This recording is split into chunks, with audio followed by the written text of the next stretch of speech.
Well, let's talk more about this because WION business editor Sumit is joining us on set. Sumit, this is an interesting budget for me because it's my first time being in India, and looking at this budget, probably the first question I will have is, does this budget address the outsider, an investor who wants to invest in India? Well, for that, I think we're joined by Mr. Jayant Krishna, CEO, Foundation for Advancing Science and Technology, and Group CEO, UK IBC. Well, thanks for joining us, Mr. Krishna. My colleague Eric, his question first is how this budget addresses the needs of people from outside, and also, in a way, investments from outside as well, as his question is there, how it invests FDI, FIIs also. Yeah, so I think that's a good question. As far as overseas investors are concerned, they expect some kind of a regulatory certainty happening in India. That's very important. So the very fact that there are no surprise elements here, no major tweaking with the tax structure, or either direct or indirect taxes, that itself is a good measure. And if you look at, elections in 4 states are due. So a lot of people thought that there'll be a lot of populist measures in the budget. There'll be a lot of freebies here and there that the government earns the brownie points, and it helps them electorally in those states, especially Uttar Pradesh being the most populous state, which sends a maximum number of MPs eventually to Lok Sabha. So that has not been the case. So that's a good development to my mind, because eventually, everybody in India must realize that good economics must make good politics. So I think that's something very encouraging. From an overseas investor's point of view, their sentiments point of view, one is that, there is a reasonable regulatory certainty that the budget promises by no surprises. That's a good development. And if you look at the overall spend on infrastructure, the outlay for infrastructure, that has gone up by as much as 35%, which is a huge increase. I'm talking about the capital expenditure, a substantive part of which goes into infrastructure, and which is about 4.1% of the GDP. And whole lot of measures like 4 multimodal nodal hubs, total highway, totaling to almost 25,000 kilometers, 100 cargo terminals, 75 digital banking units, 7 rivers to be linked, for which the DPR is already ready. They're talking about 400 Vande Bharat trains. They're talking about drone as a service.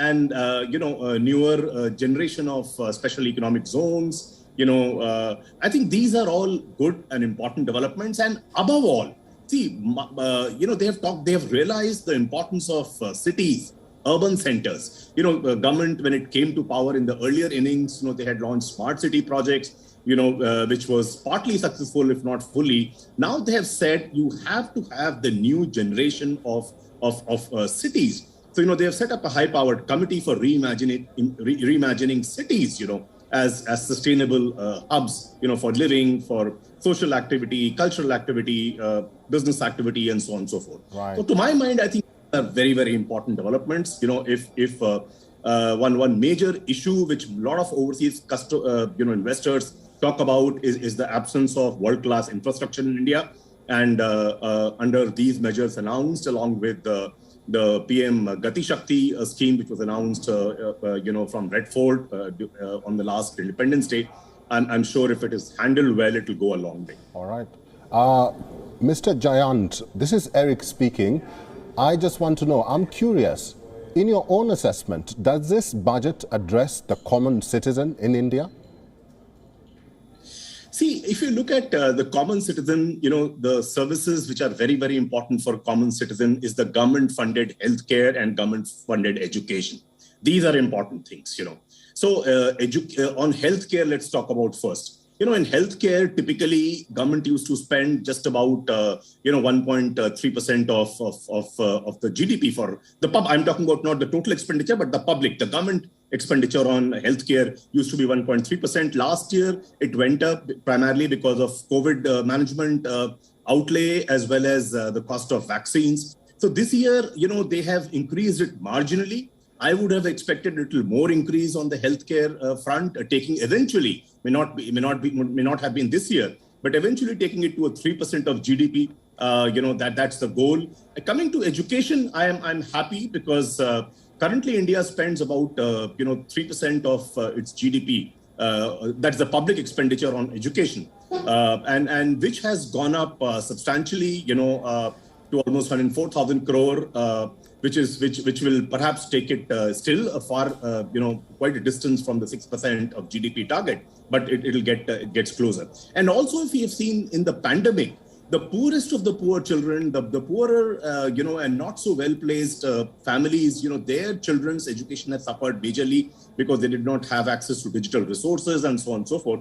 I'm happy the government has announced, that there's a major focus on e-learning, e-Vidyalaya, and to translate it, e-Vidyalaya means e-school, where there'll be technology-driven education delivery, along with the overall, expansion in the healthcare, in the education outlay.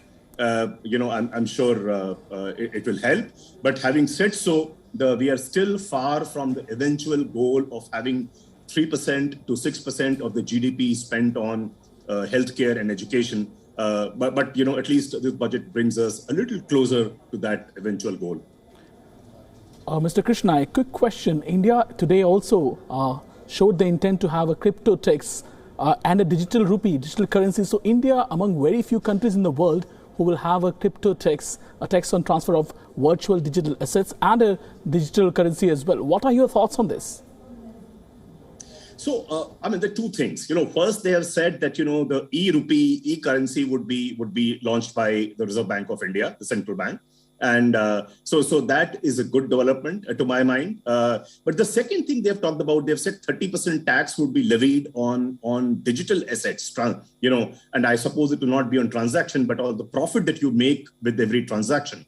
So far, they have not clarified whether cryptocurrency will be included in that, but I suppose, it would get included because then what other digital assets, they're talking about.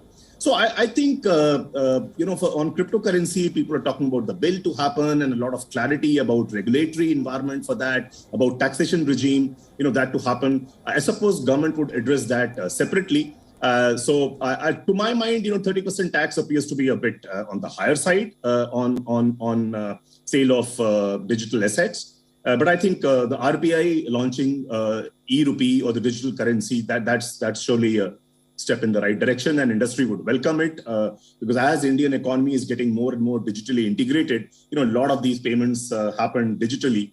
And, I think this would take us, it would reduce the dependence on paper currency, and it would move, the country and the citizens, the business community closer to, the cashless transaction, kind of a situation. Well, thank you, Jayant Krishna, who is the CEO of the Foundation for Advancing Science and Technology, for talking to us and for talking to WION. WION is now available in your country. Download the app now and get all the news on the move.